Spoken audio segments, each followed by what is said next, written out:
আসসালামু আলাইকুম প্রিয় শিক্ষার্থী, টেকনিক ইজি এডুকেশনের পক্ষ থেকে জানাই আন্তরিক শুভেচ্ছা সালাম। আশা করি তোমরা সকলে ভালো আছো।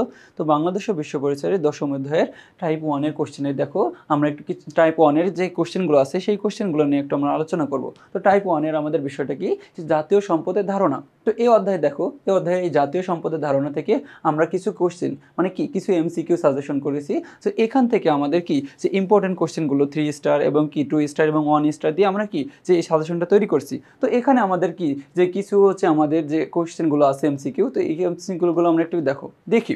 তো কি বলতেছে আমাদের, যে বলতেছে 1 নম্বর কোশ্চেনটা, যে কোনো দ্রব্যের অভাব পূরণের ক্ষমতাকে কি বলে। তো আমরা জানি যে কোনো দ্রব্যের অভাব পূরণের ক্ষমতাকে কি বলে, উপযোগ বলে। তো আমরা এটা সবাই জানি যে কোনো দ্রব্যের অভাব পূরণের ক্ষমতাকে কি বলা হয়, উপযোগ বলা হয়। তাহলে উপযোগ, যদি আমাদের পরীক্ষা প্রশ্ন আছে যে উপযোগ কি, তাহলে আমরা এটা লিখতে পারবো যে কোনো দ্রব্যের অভাব পূরণের ক্ষমতাকে কি বলে, উপযোগ বলে। আচ্ছা বন্টন কি, আচ্ছা বন্টন হচ্ছে কি ভাগ করে দেওয়া। চাহিদা মানে কি, যে আমাদের এই যে দ্রব্য বস্তুটার এই চাহিদার প্রয়োজন। তারপরে কি উৎপাদন মানে কি কোনো কিছু উৎপাদন করা। তো তার মধ্যে কি আমরা বলতেছি কোনো দ্রব্যের অভাব পূরণের ক্ষমতাকে কি বলতেছি, উপযোগ বলতেছি। যে যেমন কি, যে আমাদের কি দেখো যে জামা কাপড়ের আমাদের প্রত্যেকের কি অভাব রয়েছে। তো এই জামা কাপড় আমাদের কি করছে, অভাব পূরণের ক্ষমতা রাখছে। তার জন্য আমরা বলতেছি কি যে বস্ত্রের কি আছে, বস্ত্রের অভাব আছে। এরপর আমাদের 2 নম্বর কোশ্চেনে বলতেছে যে অপ্রাচুর্যতার সাথে চাহিদা ও যোগানের সম্পর্ক কিরূপ। যে কি, যে অপ্রাচুর্যতার সাথে, আচ্ছা অপ্রাচুর্যতার সাথে কি, যে অপ্রাচুর্যতা বলতে হবে, বুঝতে হবে যে অপ্রাচুর্যতা বলতে কি বোঝায়। বলতেছে যে জিনিসটা আমাদের দেখো যে চাহিদার তুলনায় কি থাকবে, কম থাকবে। যে কি অপ্রাচুর্যতা বলতে বোঝাইতেছে যে একটা জিনিস মনে করো আমাদের কি, যে আমাদের একটা জিনিসের প্রয়োজন কিন্তু সেই জিনিসটা আমাদের চাহিদার তুলনায় কম থাকে। যেমন কি, যে খাদ্যবস্তু আমাদের চাহিদার তুলনায় সবসময় কি কম উৎপাদিত হয়। তার জন্য আমরা বলতেছি যে খাদ্যবস্তুর কি রয়েছে, অপ্রাচুর্যতা রয়েছে। তার জন্য কি দেখি আমরা অপশনে কি আছে, যে যোগান চাহিদার তুলনায় কম, এই অপশনটা তো না। তাহলে কি আমরা বলতেছি কি চাহিদার তুলনায় কি, দেখো চাহিদা যোগানের তুলনায় কি হবে, কম হবে। তাহলে কি খ। এরপরে আমাদের 3 নম্বর বলতেছে যে অর্থনীতিতে হস্তান্তর বলতে কি বোঝায়। আচ্ছা হস্তান্তর জিনিসটা কি, দেখো যে হস্তান্তর, আচ্ছা আমরা হস্ত মানে কি জানি, হস্ত মানে হচ্ছে হাত।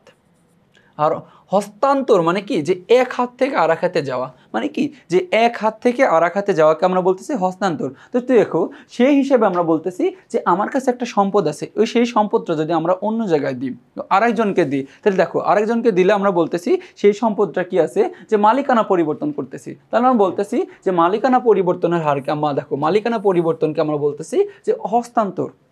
এরপর আমরা বলতেছি 4 নম্বর কোশ্চেনে, যে মালিকানার উপর ভিত্তি করে সম্পদকে কত শ্রেণীতে ভাগ করা যায়। কি, যে মালিকানার উপর ভিত্তি করে, দেখো এই যে মালিকানার উপর ভিত্তি করে সম্পদকে কত শ্রেণীতে ভাগ করা যায়। আমরা জানি যে মালিকানার ভিত্তি করে সম্পদকে 5টা শ্রেণীতে ভাগ করা যায়। কয়টা শ্রেণীতে ভাগ করা যায়, 5টা। একটা হচ্ছে কি ব্যক্তিগত, 2 নম্বর হচ্ছে কি একান্ত ব্যক্তিগত, 3 নম্বর হচ্ছে আমাদের 3 নম্বর হচ্ছে সমষ্টিগত, 4 নম্বর হচ্ছে আমাদের সমষ্টিগত 3 নম্বর, 4 নম্বর হচ্ছে আমাদের যে জাতীয় সম্পদ। তারপরে হচ্ছে 5 নম্বর হচ্ছে আমাদের কি আন্তর্জাতিক সম্পদ। এই 5 প্রকার সম্পদ আছে। দেখো এই মালিকানার উপর ভিত্তি করে আমাদের সম্পদকে এই 5টা শ্রেণীতে ভাগ করা হয়েছে। তাহলে আমরা বলতেছি কি কম। এরপর আমাদের 5 নম্বর কোশ্চেনে বলতেছে যে মালিকানার উপর ভিত্তি করে কর্মদক্ষতা কোন ধরনের সম্পদ। দেখো যে কর্মদক্ষতা, তো দেখি আমরা বলতেছি যে একজন ব্যক্তি যদি দেখো যে কোনো কর্মদক্ষতার মাধ্যমে যদি তার সম্পদ আয় করে, কি করে সম্পদ মানে কি যে আয় করে, তাহলে কি তার কর্মদক্ষতা কোন ধরনের সম্পদে পরিণত হয়। আমরা বলতেছি কি এটা তো জাতীয় আয় হবে না, মানে কি সমষ্টিগত না, আন্তর্জাতিক না, এটা হচ্ছে আমাদের কি ব্যক্তিগত আয়ের মধ্যে পড়বে। কি, যে একান্ত ব্যক্তিগত। দেখো এই কর্মদক্ষতা আবার কি, যে একজন মানুষকে তুমি দিতে পারো না, যে তোমার যে দক্ষতা আছে, তোমার একটা কি ভালো স্কিল আছে, এই স্কিল তারপরে যে কর্মদক্ষতা তুমি একজনকে আরেকজনকে দিতে পারো না। যে তুমি শেয়ার করতে পারো যে আমি এইভাবে কি যে অর্থ উপার্জন করেছি। কি, যে তাহলে কি এই কর্মদক্ষতা হচ্ছে আমাদের এক ধরনের কি একান্ত ব্যক্তিগত সম্পদ। তারপরে আমাদের 6 নম্বর বলতেছে যে জাতীয় সম্পদের উৎস কয়টি। কি, যে জাতীয় সম্পদের উৎস হচ্ছে কি কয়টা। আমরা জানি দেখো যে এই জাতীয় সম্পদ মানে কি একটা দেশের সম্পদ। আমরা জানি যে জাতীয় সম্পদের উৎস হচ্ছে কি দুইটি পদ্ধতি, দুইটি। একটা হচ্ছে কি প্রাকৃতিক, একটা হচ্ছে কি প্রাকৃতিক, 2 নম্বরটা হচ্ছে কি আমাদের মানব সৃষ্ট। তাহলে এই মানব সৃষ্ট আর হচ্ছে প্রাকৃতিক, এই মানব সৃষ্ট আর প্রাকৃতিক সম্পদ হচ্ছে কি আমাদের দেখো জাতীয় সম্পদের উৎস। এরপরে আমাদের যে 7 নম্বর কি বলতেছে যে অর্থনীতির ভাষায় সম্পদ নয়, কি যে অর্থনীতির ভাষায় সম্পদ নয়, বলতেছে নিচের কোনটি অর্থনীতির ভাষায় সম্পদ নয়। বলতেছে কি যে শ্রমিকের দক্ষতা নাকি পাম্পে উত্তোলিত, নাকি হাত পাখার বাতাস, নাকি নির্মাণ সামগ্রী হিসেবে বালি। দেখো যে এগুলো কি যে শ্রমিকের দক্ষতা, আমরা দেখলাম যে দক্ষতা হচ্ছে এক প্রকার একান্ত ব্যক্তিগত সম্পদ। তারপরে কি পাম্পে উত্তোলিত, দেখো পাম্প কি করতেছে, পাম্প হচ্ছে কি পানি উত্তোলন করে। দেখো যে আমরা বলতেছি যে একটা জিনিস সম্পদ হতে হলে কি থাকবে, তার হস্তান্তর যোগ্যতা থাকা লাগবে। আচ্ছা দেখো এই যে পাম্প কি করতেছে, তার পানিটা উত্তোলন করে আমাদের দিতেছে, আমরা বলতেছি সেই পানিটা কি তার কাছে রাখতেছে না, সেই পানিটা হচ্ছে সম্পদ, সেই পানিটা হচ্ছে আমাদেরকে দিতেছে, তার মানে কি সে হস্তান্তর করে দিতেছে। তারপরে দেখো যে নির্মাণ সামগ্রী হিসেবে বালি। আচ্ছা বালি এক ধরনের সম্পদ যে কি যে আমরা কি একজনকে আরেকজনকে দিতে পারি। তো সেই হিসেবে আমাদের কি যে অর্থনীতির ভাষায় সম্পদ নয় হচ্ছে কি হাত পাখার বাতাস।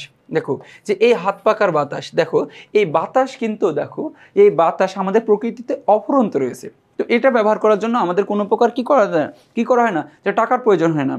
তো তার জন্য আমরা বলতেছি যেটা আমাদের চাহিদার তুলনায় কি আমাদের বেশি থাকে, তো এর জন্য আমাদের কি কোনো প্রকার হচ্ছে অর্থ বিনিয়োগ করতে হয় না। তার জন্য আমরা বলতেছি হাত পাকার বাতাস হচ্ছে কি অর্থনীতিতে কি সম্পদ নয়। কিন্তু আবার কি যে ফ্যানের বাতাস আবার অর্থনীতিতে সম্পদ।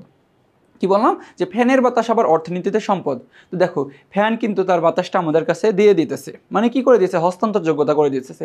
আবার কি ফ্যান চালানোর জন্য আমাদের কি বিদ্যুতের প্রয়োজন হয়, কি বললাম বিদ্যুতের প্রয়োজন হয়। এই দেখো এই বিদ্যুৎ আমরা কি যে টাকার সাহায্যে আমরা বিদ্যুৎ কি পেয়ে থাকি। এরপর আমাদের 8 নম্বর কোশ্চেনে কি বলতেছে যে 8 নম্বর কোশ্চেনে বলতেছে যে নিজ বাড়ির আঙ্গিনায় পুকুর খনন করলে কোন ধরনের সম্পদ সৃষ্টি করা হবে। দেখো কি যে নিজ বাড়ির আঙ্গিনায়, আমরা যদি নিজ বাড়ির আঙ্গিনায় পুকুর খনন করলে কোন ধরনের সম্পদ সৃষ্টি হবে, আমরা জানি ওটা হচ্ছে কি ব্যক্তিগত সম্পদ সৃষ্টি হবে। কি বললাম যে ব্যক্তিগত সম্পদ সৃষ্টি হবে। তো আমি কি নিজের বাড়ির আঙ্গিনা যদি পুকুর খনন করি, আমি নিজে করতেছি, তার মানে কি এটা আমাদের ব্যক্তিগত সম্পদ, সেটা কি হবে সে হচ্ছে আমাদের কি ব্যক্তিগত সম্পদ হবে। এরপর আমাদের 9 নম্বর কোশ্চেনে বলতেছে কি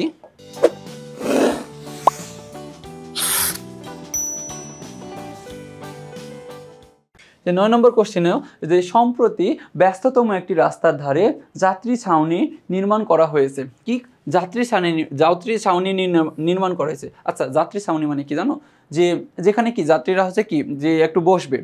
তারপরে বলতেছে আসা যাওয়ার পথে পথিকগণ এখানে বিশ্রাম নেন। তো এই নির্মাণকৃত কোন ধরনের সম্পদ, দেখো এই নির্মাণকৃত বিষয়টি কোন ধরনের সম্পদ। তো আমরা জানি যে এখানে কি যে সম্প্রতি ব্যস্ততম একটি রাস্তায় ধারে কি করছে যাত্রী ছাউনি নির্মাণ করা হয়েছে।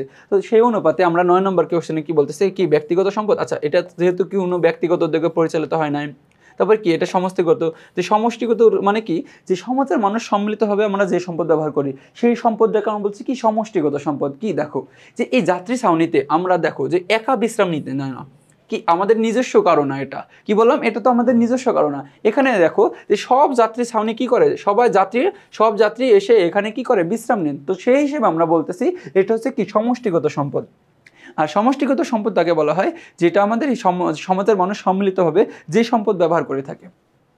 এরপরে আমাদের 10 নম্বর কোশ্চেনে কি বলতেছে যে 10 নম্বর কোশ্চেনে যে নদ নদী কোন ধরনের সম্পদ। আচ্ছা যে নদ নদী আমরা জানি যে নদ নদী কি, আচ্ছা সামাজিক সম্পদ। সামাজিক মানে সম্পদ মানে কি যে সামাজিক সম্পদ বলতে কি আমাদের সমাজের এমন সম্পদ বোঝাইতেছে যে এটা আমাদের সামাজিক পরিবেশের জন্য। এটা কি আমাদের ব্যক্তিগত, আচ্ছা ব্যক্তিগত সম্পদ মানে কি যে ব্যক্তি নিজস্ব জিনিস। আন্তর্জাতিক সম্পদ মানে কি যে আন্তর্জাতিক সম্পদ মানে কি যে সম্পদের মালিকানা বিশেষ কোনো দোষ নেই, যে সবাই ব্যবহার করতে পারে। আর জাতীয় সম্পদ মানে কি যে জাতীয় সম্পদ বলতে বোঝাইতেছে ব্যক্তিগত, একান্ত ব্যক্তিগত এবং সমষ্টিগত সম্পদকে একত্রে জাতীয় সম্পদ বলে। তো দেখো নদ নদী হচ্ছে আমাদের দেশের ভিতরে আর দেশের সম্পদ মানে কি আমাদের জাতীয় সম্পদ। এরপরে আমাদের 11 নম্বর বলতেছে যে প্রযুক্তি কোন ধরনের সম্পদ। দেখো এই প্রযুক্তি কিন্তু আমরা সবাই ব্যবহার করতে পারি। কি এই প্রযুক্তি ব্যবহার করার জন্য আমাদের কি ধরাবাঁধা কোনো নিয়ম নেই যে আমি ব্যবহার করতে পারতেছি তুমি ব্যবহার করতে পারবা, এমন না। এই প্রযুক্তি আমরা কি সবাই ব্যবহার করতে পারি, বিশ্বের সকল মানুষ এই প্রযুক্তি ব্যবহার করে। তো দেখো বিশ্বের সকল মানুষ যখন যেই সম্পদ ব্যবহার করে সেই সম্পদকে আমরা বলতেছি আন্তর্জাতিক সম্পদ। কি সম্পদ, আন্তর্জাতিক সম্পদ। আর জাতীয় সম্পদ বলতে কি বললাম যে একটি দেশের ব্যক্তিগত, একান্ত ব্যক্তিগত এবং সমষ্টিগত সম্পদকে জাতীয় সম্পদ বলে। মানে জাতীয় সম্পদ মানে একটি দেশের সম্পদ, আর ব্যক্তিগত সম্পদ মানে কি ব্যক্তির নিজস্ব জিনিস যে সম্পদগুলো। আর সমষ্টিগত মানে কি যে সমাজের মানুষ সম্মিলিতভাবে যেই সম্পদ ব্যবহার করে সেটাকে আমরা বলছি কি সমষ্টিগত সম্পদ। আর আন্তর্জাতিক সম্পদটা বললাম যে আন্তর্জাতিক সম্পদ মানে কি যে বিশ্বের সকল মানুষ যে সম্পদটা ব্যবহার করে সম্মিলিত। দেখো এখানে আমাদের প্রযুক্তি আমরা কি সবাই ব্যবহার করতে পারি। এরপরে আমাদের 12 নম্বর কোশ্চেনে কি বলতেছে দেখো 12 নম্বর কোশ্চেনে বলতেছে যে যে বৈজ্ঞানিক আবিষ্কার কোন ধরনের সম্পদ। আচ্ছা, বৈজ্ঞানিক আবিষ্কার, প্রযুক্তি, তারপরে কিছু সাগর মহাসাগর, এগুলো হচ্ছে সবই আমাদের আন্তর্জাতিক সম্পদের উদাহরণ। কি সম্পদের উদাহরণ? আন্তর্জাতিক সম্পদের। তাহলে কি বললাম, এই যে আমরা একটু আগে পড়লাম যে প্রযুক্তি, তারপরে হচ্ছে কি সাগর মহাসাগর। এই সাগর মহাসাগর হচ্ছে কি আমাদের, এগুলো হচ্ছে কি বললাম যে দেখো আমাদের আন্তর্জাতিক সম্পদ। কি বললাম? আন্তর্জাতিক সম্পদ। তো এই দেখো এই প্রযুক্তি ব্যবহার করার জন্য আমাদের কি কারো প্রয়োজন, মানে কি পারমিশন লাগে না, আমরা কি বিশ্বের সকল মানুষ প্রযুক্তি ব্যবহার করতে পারে। এই সাগর মহাসাগর, আচ্ছা যেই দেশের কাছে মনে করো যে সাগর মহাসাগর আছে, যে সেই দেশ কি একটা নির্দিষ্ট অংশ সাগর মহাসাগরের অংশ পায়, তার পরবর্তীতে কি দেখো যতগুলো থাকে, যতটুকু সাগর মহাসাগর থাকে বাকি, তো সেগুলো ব্যবহার করার জন্য আমাদের কি কারো মানে কি যে কারো পরামর্শের প্রয়োজন হয় না, কারো কি যে যে আমাদের হচ্ছে কি যে যার কাছ থেকে আমরা পারমিশন নেব এমন প্রয়োজন পড়ে না, আমরা সকলেই ব্যবহার করতে পারি। তাই সে যে সম্পদ সকলে ব্যবহার করি সেই সম্পদকে আমরা বলতেছি আন্তর্জাতিক সম্পদ।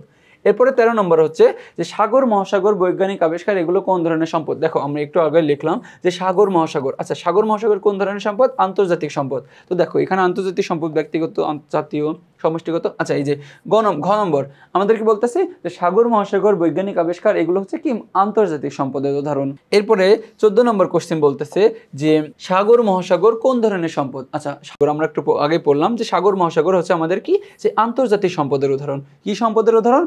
আন্তর্জাতিক সম্পদের উদাহরণ। এরপরে আমাদের 15 নম্বর কোশ্চেন বলতেছে যে নিচের কোনটি সমষ্টিগত সম্পদ। আচ্ছা, সমষ্টিগত সম্পদ বলতে কি বোঝায়? আমরা বললাম যে সমাজের মানুষ সম্মিলিতভাবে যে সম্পদ ব্যবহার করে তাকে সমষ্টিগত সম্পদ বলে। কি? যে সমাজের মানুষ সম্মিলিতভাবে যে সম্পদ ব্যবহার করে তাকে সমষ্টিগত সম্পদ বলে। আচ্ছা দেখো, বাড়ি আমরা জানি যে যে যার বাড়িতে সে মানে কি বসবাস করে, ব্যবহার করে, তাহলে বাড়ি হচ্ছে কি একটা ব্যক্তিগত সম্পদ। কি? যে বাড়ি হচ্ছে একটা ব্যক্তিগত সম্পদ। গাড়ি, আচ্ছা গাড়ি হচ্ছে কি যে, আচ্ছা গাড়ি হচ্ছে আমাদের যে নিজস্ব, দেখো জি ব্যক্তিগত, সবার গাড়ি থাকে, এটা হচ্ছে আমাদের ব্যক্তিগত। তাহলে এটা আমরা কি বললাম? ব্যক্তিগত। শিল্প, এটাও কি যে মনে করো একজনকে শিল্পের একটা মালিক, শিল্পপতি, তাহলে কি সেটা তার ব্যক্তিগত সম্পদ, অবশ্যই কি ব্যক্তিগত হবে। এটা কি হবে? ব্যক্তিগত হবে। আর হচ্ছে দেখো এই নদী, দেখো এই নদী কিন্তু কি আমাদের নিজস্ব কারো না, মানে কি ব্যক্তিগত নদী, যে বলতে পারবো যে এই নদীটা আমার নামে, এই নদীটা আমার, আমরা এমন কেউ বলতে পারি না। তাহলে নদী আমরা দেখো সমাজের মানুষ সম্মিলিতভাবে, সমাজের মানুষ সবাই আমরা ব্যবহার করে থাকি এই নদী। তাহলে নদী হচ্ছে কি সম্পদ? আমাদের সমষ্টিগত সম্পদ। নদী হচ্ছে আমাদের কি সম্পদ? সমষ্টিগত সম্পদ। এরপরে আমাদের 16 নম্বর প্রশ্ন বলতেছে যে আসিফ তার মায়ের চিকিৎসার জন্য নেত্রকোনা সদর হাসপাতালে নিয়ে যান, উক্ত হাসপাতালটি কোন ধরনের সম্পদ। দেখো এই হাসপাতাল কি যে চিকিৎসার জন্য নেত্রকোনা সদর হাসপাতালে যান। আচ্ছা, হাসপাতাল যে দেখো সে নেত্রকোনা থেকে সদর হাসপাতালে নিয়ে যাইতেছি, এই হাসপাতাল কিন্তু আমরা সবাই ব্যবহার করে থাকি, যে নিজস্ব কারো হাসপাতাল না। হাসপাতালে কি সব ধরনের মানুষ চিকিৎসা নেয়, ধনী গরিব বড় ছোট সবাই সব ধরনের চিকিৎসা নেয়। তাহলে কি যে সমাজের মানুষ সম্মিলিতভাবে যে সম্পদটা ব্যবহার করে থাকো, তখন আমরা সেই সম্পদকে কি বলি? যে সমষ্টিগত সম্পদ বলি। আর জাতীয় সম্পদ মানে কি? জাতীয় সম্পদ মানে আমাদের একটি দেশের সম্পদ।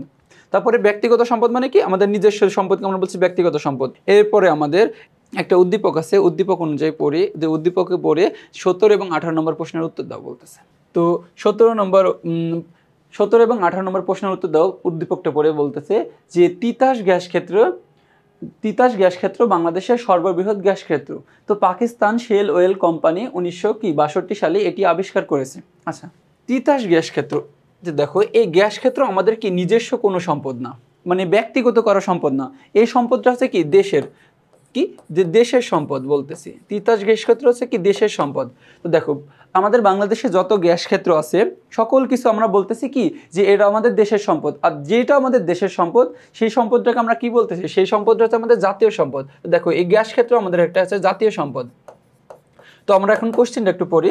বলতেছে 17 নম্বর যে উদ্দীপকের কোন ধরনের সম্পদের কথা বলা হয়েছে। আমরা জানি যে উদ্দীপকে কোন ধরনের সম্পদ, দেখো তিতাস গ্যাস ক্ষেত্র হচ্ছে একটা জাতীয় সম্পদ, আমরা জানি যে সেই অনুযায়ী যে তিতাস গ্যাস কোন ধরনের সম্পদ, তাহলে কি এটা আমাদের জাতীয় সম্পদ। আচ্ছা, সমষ্টিগত, তিতাস গ্যাস ক্ষেত্র তো সমষ্টি, দেখো যে সমাজের মানুষ সম্মিলিতভাবে তো আমরা এই গ্যাস ক্ষেত্র ব্যবহার করতে পারি না, আর ব্যক্তিগতও না কারো, বা রাজনৈতিক কোনো প্রতিষ্ঠানও না, রাজনৈতিক কোনো সম্পদও না এটা। তারপরে 18 নম্বর কোশ্চেনটা বলতেছে কি যে এই ধরনের, দেখো 18 নম্বর কোশ্চেনে বলতেছে এই ধরনের সম্পদ সংরক্ষণ আমাদের করা উচিত। কি যে এই ধরনের সম্পদ সংরক্ষণে আমাদের কি কি করা উচিত এখানে বলতেছে, যে এই ধরনের সম্পদ সংরক্ষণে কি আমাদের প্রয়োজন অনুসারে ব্যবহার করা উচিত, নাকি ব্যবহারে মিতব্যয়ী হওয়া উচিত, নাকি অপচয় রোধ করা উচিত। কি অপচয় রোধ করা উচিত। আমরা জানি যে জাতীয় সম্পদ সংরক্ষণে আমাদের কি যে দেখো মিতব্যয়ী হতে হয়। আচ্ছা মিতব্যয়ী মানে কি যে প্রয়োজনে যতটুকু আমার প্রয়োজন ততটুকু ব্যবহার করা, এটাকে আমরা বলতেছি মিতব্যয়ী। আবার কি প্রয়োজন অনুসারে ব্যবহার করা, আমাদের যতটুকু প্রয়োজন সেতটুকু আমরা অনুসারে ব্যবহার করব, তার বেশি ব্যবহার করব না। আর কি অপচয় রোধ করা, দেখো যে সম্পদের জাতীয় সম্পদের জন্য অপচয় রোধ না হয় সেই দিকে আমাদের খেয়াল রাখতে হবে। তাহলে আমরা বলতেছি এই ধরনের সম্পদ সংরক্ষণে আমাদের করা উচিত তিনটাই। কি তিনটাই। এরপর আমাদের 19 নম্বর কোশ্চেনে কি বলতেছে যে কর্মদক্ষতা, উদ্ভাবনী শক্তি, প্রযুক্তিগত জ্ঞান ইত্যাদি কোন ধরনের সম্পদ। একটি জাতির দেখো কর্মদক্ষতা, উদ্ভাবনী শক্তি, প্রযুক্তিগত জ্ঞান ইত্যাদি কোন ধরনের সম্পদ। আচ্ছা আমরা হচ্ছে কি এই যে বহুপদী সমাপ্তি সূচকে তিনটা কি উদাহরণটা দেখি। 1 নম্বরে বলতেছে যে ব্যক্তিগত, আচ্ছা কর্মদক্ষতা, উদ্ভাবনী শক্তি, প্রযুক্তি, আচ্ছা এইগুলো আমাদের কি কোনো ধরনের ব্যক্তিগত হয় না, এগুলো কি। তারপরে বলতেছে সমষ্টিগত নাকি জাতীয়। আচ্ছা আমরা জানি দেখো যে এই সম্পদটা হচ্ছে আমাদের জাতীয় সম্পদ। আচ্ছা সমষ্টিগতও না। আচ্ছা সমষ্টিগত সম্পদ বলতে কি বোঝায় যে সমাজের মানুষ সম্মিলিতভাবে যে সম্পদ ব্যবহার করে। আচ্ছা উদ্ভাবনী শক্তি আমরা কি সমাজের সম্মিলিতভাবে ব্যবহার করি, কর্মদক্ষতা কি আমরা সবাই সম্মিলিতভাবে ব্যবহার করি, নাকি প্রযুক্তি আমরা সম্মিলিতভাবে ব্যবহার করি। প্রযুক্তি তো আমরা সবাই ব্যবহার করি, তো সেই অনুযায়ী এই সম্পদটা হচ্ছে আমাদের কি জাতীয় সম্পদ। আর জাতীয় সম্পদ বলতে কি বোঝাইতেছে যে দেখো যে ব্যক্তিগত, একান্ত ব্যক্তিগত এবং সমষ্টিগত সম্পদকে একত্রে জাতীয় সম্পদ বলে। কি কি যে ব্যক্তিগত, তারপরে কি একান্ত ব্যক্তিগত, ব্যক্তিগত, একান্ত ব্যক্তিগত এবং সমষ্টিগত, এই যে এই তিনটাকে সম্পদকে আমরা বলতেছি একত্রে জাতীয় সম্পদ। কি একত্রে হচ্ছে কি জাতীয় সম্পদ। তো সেই অনুপাতে আমাদের আনসার হচ্ছে কি জাতীয় সম্পদ। এরপরে আমাদের 20 নম্বর কোশ্চেন কি বলতেছে যে সমষ্টিগত সম্পদের উদাহরণ হলো কি, যে সমষ্টিগত সম্পদের উদাহরণ হলো কি। আচ্ছা সমষ্টিগত সম্পদ বলতে কি বোঝায় যে সমাজে মানুষ সম্মিলিতভাবে যে সম্পদটা ব্যবহার করে। আচ্ছা পার্ক, আমরা দেখো যে পার্কে আমরা সবাই যাই, পার্কে কি পার্কে ছোট বড় সবাই যায়, পার্ক হচ্ছে একটা সমষ্টিগত সম্পদ। তারপরে রেলওয়ে, দেখো রেলওয়েতে এমনও মানে রেলওয়েতে এমন বলা হয় না যে শুধু কি যে ধনী শ্রেণী মানুষ উঠতে পারবে, গরিব শ্রেণী মানুষ উঠতে পারবে না, এমন বলা হয় না। রেলওয়ে আমরা কি ছোট বড় ধনী গরিব সবাই ব্যবহার করি, তাহলে যদি আমরা সবাই ব্যবহার করি সেই সম্পদটাকে আমরা বলতেছি কি সমষ্টিগত সম্পদ বলতেছি। আর বৈজ্ঞানিক আবিষ্কার, দেখো যে বৈজ্ঞানিক আবিষ্কার, এই প্রযুক্তি, সাগর মহাসাগর, এগুলো হচ্ছে আমাদের কি আন্তর্জাতিক সম্পদ। কি সম্পদ, আন্তর্জাতিক সম্পদ। তো আন্তর্জাতিক সম্পদ, তাহলে যদি এখানে আমাদের আন্তর্জাতিক সম্পদ হয় তাহলে আমাদের এখানে বলতেছে সমষ্টিগত সম্পদের উদাহরণ। তাহলে কি পার্ক আর হচ্ছে রেলওয়ে, এটা হচ্ছে আমাদের সমষ্টিগত সম্পদ। তাহলে কি উত্তর হচ্ছে 1 ও 2। তো দেখো এর মাধ্যমে আমরা কি টাইপ 1 এর কোশ্চেনগুলো সলভ করে ফেললাম। পরবর্তীতে তোমাদের যে কোনো টাইপে আবার দেখা হবে। সে ততক্ষণ পর্যন্ত সুস্থ থাকো, ভালো থাকো। আসসালামু আলাইকুম।